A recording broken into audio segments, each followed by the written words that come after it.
Bhagavad Gita as it is by His Divine Grace A.C. Bhaktivedanta Swami Prabhupada. ॐ ज्ञानतिमिरन्धस्य ज्ञानञ्जनशलाकया चक्षुरुन्मिलितं येन तस्मै श्रीगुरुवे नमः। श्रीचैतन्यमनोभीष्टं स्थापितं येन भूतले स्वयं रूप कदा मह्यं ददाति स्वपदान्तिकं। वन्देऽहं श्रीगुरो श्रीयुतपदकमलं श्रीगुरुन् वैष्णवांश्च श्रीरूपं साग्रजातं सहगण रघुनाथान्वितं तं सजीवं साद्वैतं सावधूतं परिजनसहितं कृष्णचैतन्यदेवं श्रीराधाकृष्णपादान् सहगणललिता श्रीविशाखान्वितांश्च। नमो विष्णुपादाय कृष्णपृष्ठाय भूतले श्रीमते भक्तिवेदान्त स्वामिनित्य नामिने। नमस्ते सारस्वते देवे गौरवाणी प्रचारिणे निर्विशेषशून्यवादी पाश्चात्यदेशतारिणे। नमो महावदन्याय कृष्णप्रेमप्रदायते कृष्णाय कृष्णचैतन्य नामने गौरतुषे नमः। हे कृष्णा करुणा सिन्धो दीनबन्धो जगत्पते गोपीश गोपिकान्त राधाकान्त नमोऽस्तु ते।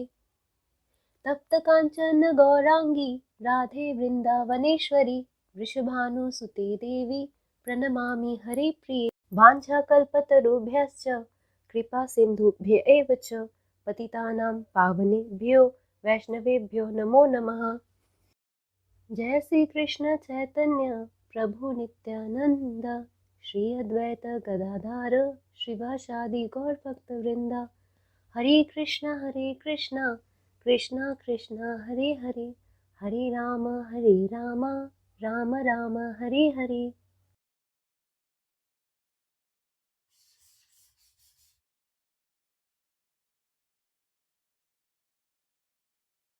The position of Ishvara, the Supreme Lord, is that of supreme consciousness. The jivas or the living entities, being parts and parcel of the Supreme Lord, are also conscious. Both the living entities and material nature are explained as Prakriti, the energy of the Supreme Lord. But one of the two, the jiva, is conscious. The other, Prakriti, is not conscious. That is the difference. Therefore, the Jiva Prakriti is called superior because the Jiva has consciousness which is similar to the Lord's. The Lord is supreme consciousness. However, and one should not claim that the Jiva, the living entity, is also supremely conscious. The living being cannot be supremely conscious at any stage of his perfection, and the theory that he can be so is a misleading theory. Conscious he may be, but he is not perfectly or supremely conscious. The distinction between Jiva and Ishvara will be explained in the 13th chapter of Bhagavad Gita. The Lord is Kshetragya, conscious as is the living being, but the living being is conscious of his particular body, whereas the Lord is conscious of all bodies. Because he lives in the heart of every living being, he is conscious of the psychic movements of the particular jivas. We should not forget this. It is also explained that the Paramatma, the Supreme Personality of Godhead, is living in everyone's heart as Ishvara, as the controller, and that he is giving directions for the living entity to act as he desires.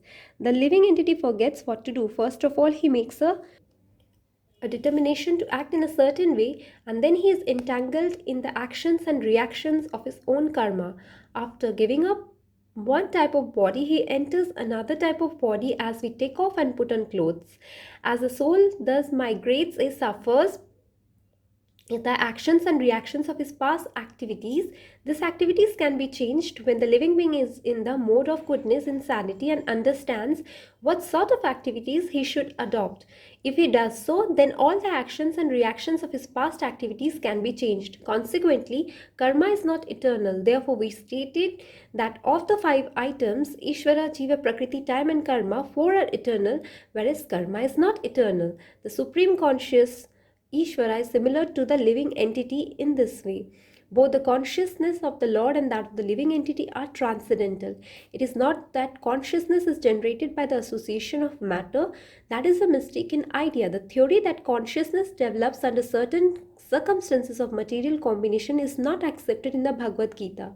Consciousness may be pervertly reflected by the covering of material circumstances Just as light reflected through colored glass may appear to be certain color, but the consciousness of the Lord is not materially affected. Lord Krishna says, Maya Dhakshana Prakriti. When he descends into the material universe, his consciousness is not materially affected. If he were so affected, he would be unfit to speak on transcendental matters as he does in the Bhagavad Gita. One cannot say anything about the transcendental world without being free from materially contaminated consciousness. So the Lord is not materially contaminated. Our consciousness at the present moment, however, is materially contaminated. The Bhagavad Gita teaches us that we have to purify this materially contaminated consciousness. In pure consciousness, our actions will be dovetailed to the will of the Ishvara, and that will make us happy. It is not that we have to cease all activities, rather, our activities are to be purified, and purified activities are called bhakti. Activities in bhakti appear to be like ordinary activities, but they are not contaminated. An ignorant person may see that a devotee is acting or walking like an ordinary man, but such a person with a poor fund of knowledge does not know that the activities of the devotee of the Lord are not contaminated by impure consciousness or matter. They are transcendental to the three modes of nature. We should know, however, that at this point our consciousness is contaminated. When we are materially contaminated, we are called conditioned.